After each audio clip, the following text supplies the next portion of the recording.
এক বিশাল বড় আলেম, বিশাল বড় বক্তা ছিলেন, সর্বজন শ্রদ্ধেয় আলেম। ওমা উনার নামে হুদাই উনি রাজাকারের মামলা দিছে, ফাঁসির রায় দিয়ে দিছে। পরবর্তীতে ছাত্র সমাজ, যুব সমাজ মানে নাই, তাদের মামলার রায় কাইটা যাবজ্জীবন। ওই সময় এক হিন্দু বেডারে সাক্ষী বানাইছে। কি করছে? বালা নাম মনে হয়। তো ওই হিন্দু বেডারে আদালত চত্বর থেকে হঠাৎ করে দেখে যে নাই। আদালত চত্বর থেকে ওই হিন্দু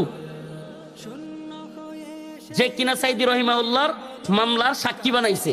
কি সাক্ষী দেবে? তারে টাকা পয়সা দিছে, ভয় দেখাইছে যে তুমি গিয়া সাক্ষী দিবা যে সাইদি ছিল রাজাকার, সাইদি আমার অনেক ক্ষতি করছে, সাইদিকে ফাঁসি দেয়া হোক, এটা সাক্ষী দিবা তুমি। এই বেলা ইসলাম আসছে, কয় না না না, আমি তো সাক্ষী দিব না, আমি সাক্ষী দিব না, আমি তো এত বড় আলেমের বিরুদ্ধে সাক্ষ্য দিতে পারি না। হুজুর তো আমাদের এলাকার এমপি ছিল, হুজুর ভালো মানুষ ছিল।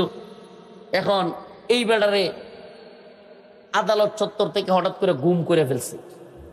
চিন্তা করতে পারেন, বাংলাদেশের আদালত চত্বর থেকে গুম হয়েছে নাই, হঠাৎ করে।